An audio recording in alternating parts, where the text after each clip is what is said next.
Ayan, habang tinitignan natin ang might be a project or might be a trash or whatever, but we'll see. So I'm thinking what we're gonna do with this. It's one of the best car I ever had. So given by my friend, it's an Acura 99 Sports, and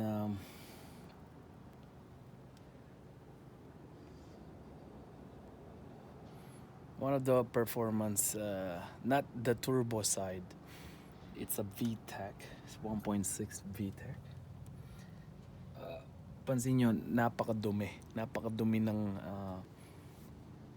makina, but still I had the chance parang yung feeling na kakalabas lang sa kasa. Yung one of the best performance, not so that perfect, but at least on his age and condition, it's one of the best. Tsaka bigay lang, di ba? It's one, kaya I value this one more because one my friend gave it to me. So I'm thinking ang nangyari pala dito, sumayad. So kaka New York ko. I call it New York. Yankees. Yun, nadali yung somewhere around here. I think the oil pressure went one of the hoses around here. Yun siguro yung lesson. If you're gonna yank your car, make sure the oil is pristine. What I mean pristine, it's yung oil, it needs to be the oil that intended to put right here. It's not only the regular oil.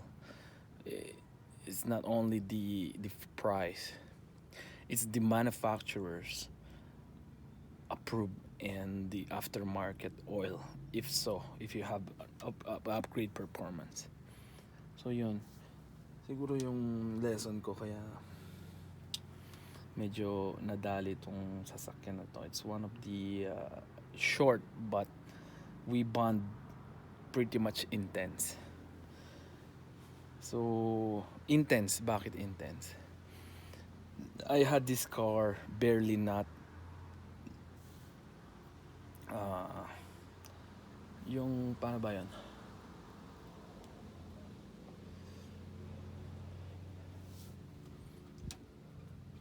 So I had this car, yung parang aandar siya dahil lang sa Teflon. That's why I come up with the team, like the Teflon team, Teflon racing team, because Teflon, in a short quick fix, you can pretty much rely on it, even though how many miles that you gonna ride this car. I thought ito yung reason bakit siya nasira, pero hindi. Nagkakamali ako doon. Kasi buong buo yung drain plug. So before, pretty yun, budget. Just to run it. Yung one of my best mechanico told me, you can pretty much put some Teflon on it. So Josh, thank you for that. And it gets the car what intended to. So yun. And prior to that, I squeezed the lemon. So meaning, yung lemon is piniga ko pa kung how the performance really is. So one of my best favorite, yung paborito kong highway, doon ko talaga nasubukan yung VTEC, and I'm surprised. It's a forgiving power that no a regular engine won't give you that. Let's say You have best regular performance and then you need a bit extra. Let's say you're 100 cruising 100 kilometer clicks, and then you try to pass. Pag nag-overtake ka, when you reach the RPM on the certain level, mafe-feel mo talaga yun. Mafe-feel mo talaga yung VTEC. So, that's why, even though wala siyang turbo, yun yung, yun yung parang pleasurable performance level on the VTEC side. Not, come to think of it, it didn't upgrade the computer settings. So from there, parang sarap ng avocado. O ba avocado shake. Tapos sunshine. Napakaganda ng sunshine. So yun yung ganito yung storya nito. So I didn't put much on it dahil budget wise, kumbaga parang ano na to yung kumbaga kung nagtitinda ka ng lugaw sa may kanto, yung sarap ng yung sarap ng lugaw talagang you zip it every single zip on the lugaw. Yun kumbaga it's it's the car itself gives you the pleasure even though matanda na. So along with that, wala akong masabi dito eh. And yung recall, yung airbag recall, so yung Acura itself, they recall the airbag, and I'm trying to get the parts. Hopefully I will write down and send it through the Canada Post. So yun, na di- hindi ko alam kung how many owners own this car, but it's been taken care of. And nung napunta na sa akin, along with the budget wise, parang napabayaan yung performance. Hindi ko, yun yung lesson learned. Hindi ko siya binigyan. I thought binigyan ko na siya ng magandang filter, magandang oil. Hindi pala, mali pala yon. Parang yung, let's say, may anak ka, bibili mo siya ng magandang damit o let's say pagkain. Sinabi mo ito na yung pinaka the best na bibigay ko sa kanya. Pero hindi pala. Dapat you need to know what's your engine, what's your performance engine, and what is the perfect oil match on this one. So from there, na para humaba ang buhay ng makina ninyo, you need to think of what you gonna, especially oil. Kasi oil, bakit oil? Pagka conventional, and then yung, let's say tama yung 5 by W30 or ano ba yun? 10 1030, parang ganon. Hindi ko, wala akong masyadong alam sa mga oil. Kaya siguro nadali itong makina na to. So from there, you had to have your pristine quality mechanic. So ako hindi na wanna be mechanic lang. So though I'm mechanically inclined, hindi pa rin naging certify yung how you gonna put this car into the max level performance. So yun. Tsaka budget wise, pabayaan mo muna maging regular yung performance. Huwag mong pigain masyado. Kasi pag nasira siya. So from there, I learned my lesson. Kala ko dati, pagka, Japanese, matagal yung buhay niyan. Civic, Acura, yan, matatagal yung mga buhay niyan. Pero yun pala, tumatagal ang buhay ng engine if you gonna take care of it, especially when you put something like, let's say yung oil change na lang. Let's say you give performance level oil, and then yung filter mo naman is yung low class, let's say yung regular filter.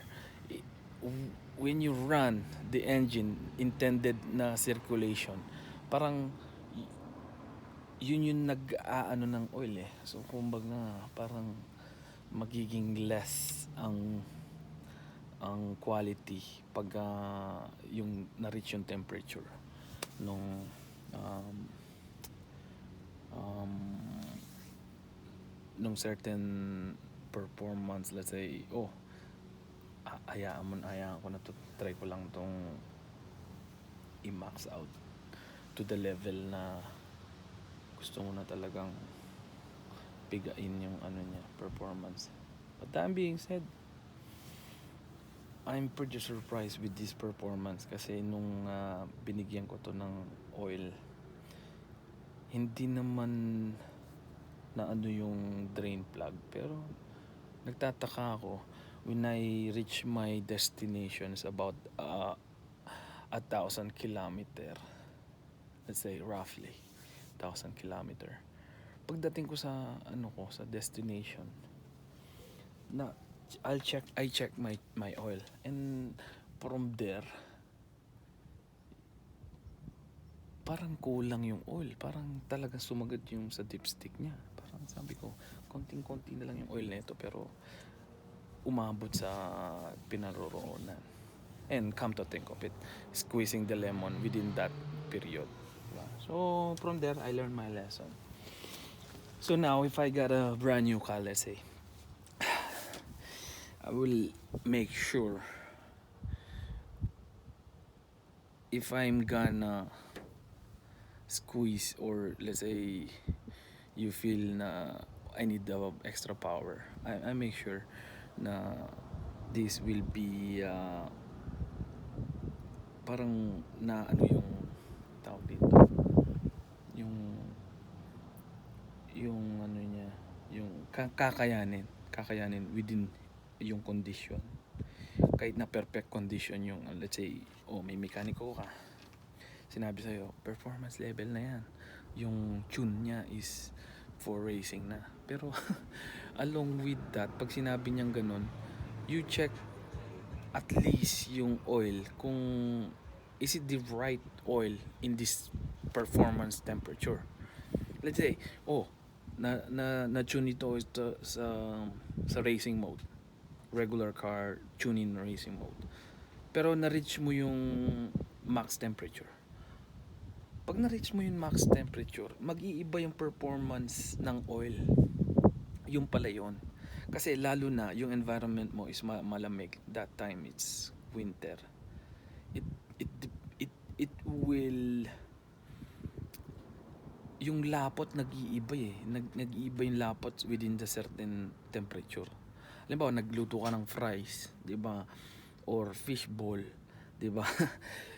Mag-iiba yung quality ng oil dun sa pan or sa deep frying, cooking deep fryer. So ganun din sa makina. So para kang nagluluto, kailangan alam mo yung oil na gagamitin mo. So yun, lesson learned. Sa gas kasi meron ng filter eh, kaya kung lagyan mo na siya ng mga regular gas lang, okay na yun. Yun lang, one of the best yung pinakamalinis part nito, ito yung oil niya. Tingnan natin yung oil. Ayan linis. Ito yung pinakamalinis na part niya. And yun, yung features nito, may sunroof siya. Tapos ito pala, ang tawag ko dito D3. Kasi D3, bakit D3? D3 because this is automatic transmission. Well, if you gonna squeeze the performance, let's say gusto mong maano yung engine, ilagay mo sa D3. It will give you the satisfaction on the high speed performance. Subukan nyo lang D3, di ba? So I call this one Acura D3 because of the automatic transmission. Yun.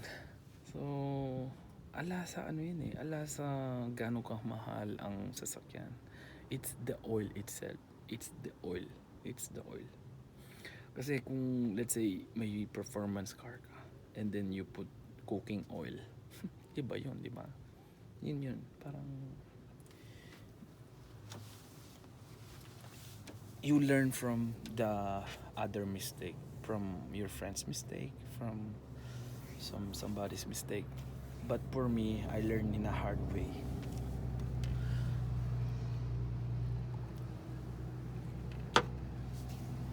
Yung hard way is gaya nito, wala na akong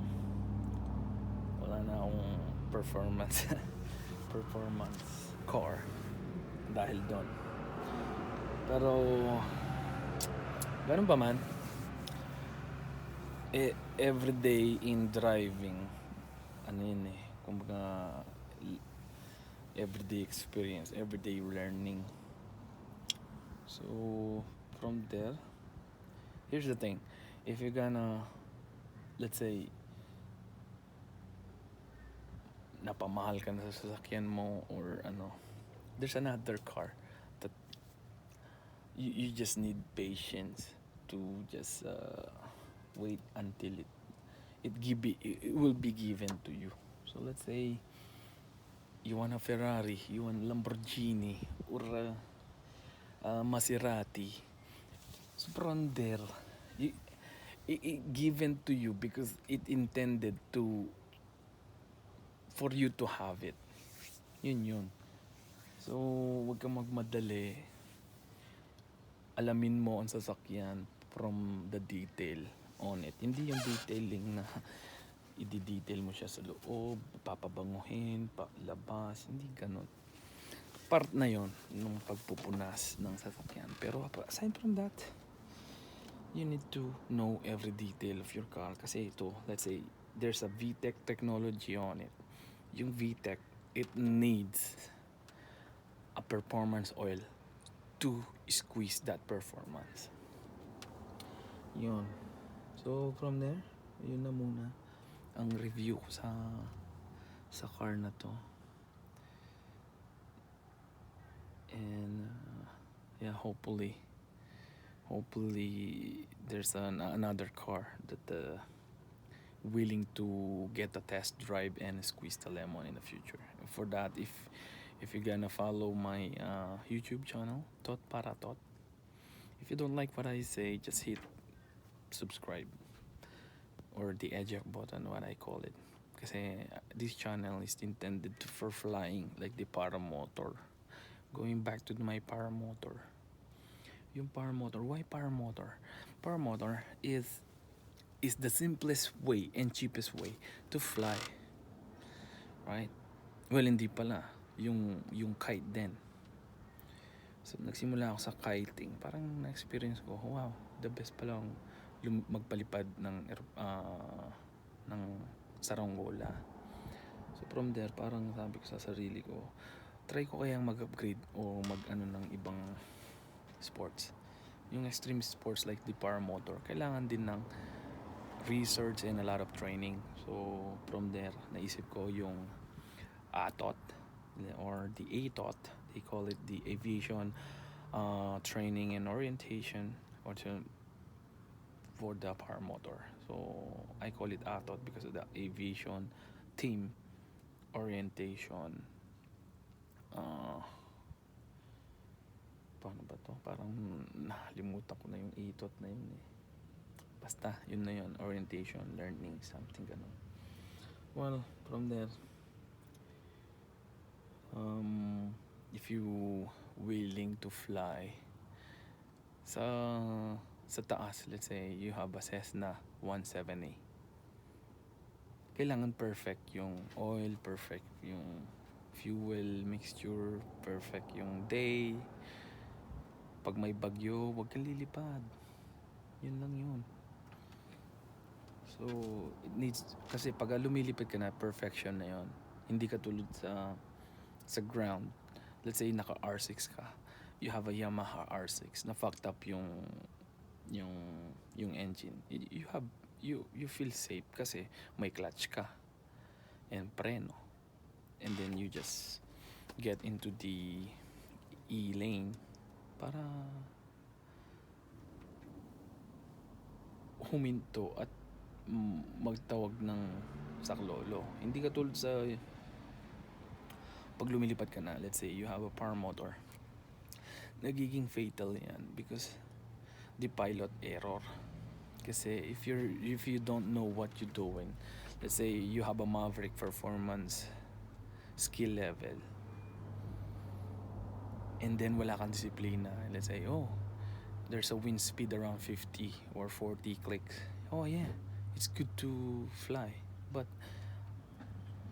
along with that, can you handle that wind and your wings performance? Yeah, your skill level mo is 100, but how about your aircraft? How about your wings? Diba? Ganun yun. So, from there, I learned my lesson. And hopefully, you guys, when this is sports, nakadating na dyan sa, ano, gusto ko talagang i-ano yun eh, yung esports na to eh. Kasi it's one of the best sports na kakaiba, pero a lot of discipline that you will learn. Kaya gusto ko siya. Kaya yun, hanggang dito na muna. We'll see you in the next video. If I got the power motor and hopefully the RC Max gasoline engine, hopefully pag lumilipad na at i-vlog ko to step by step, practice lang ang naman, di ba? Mawawala.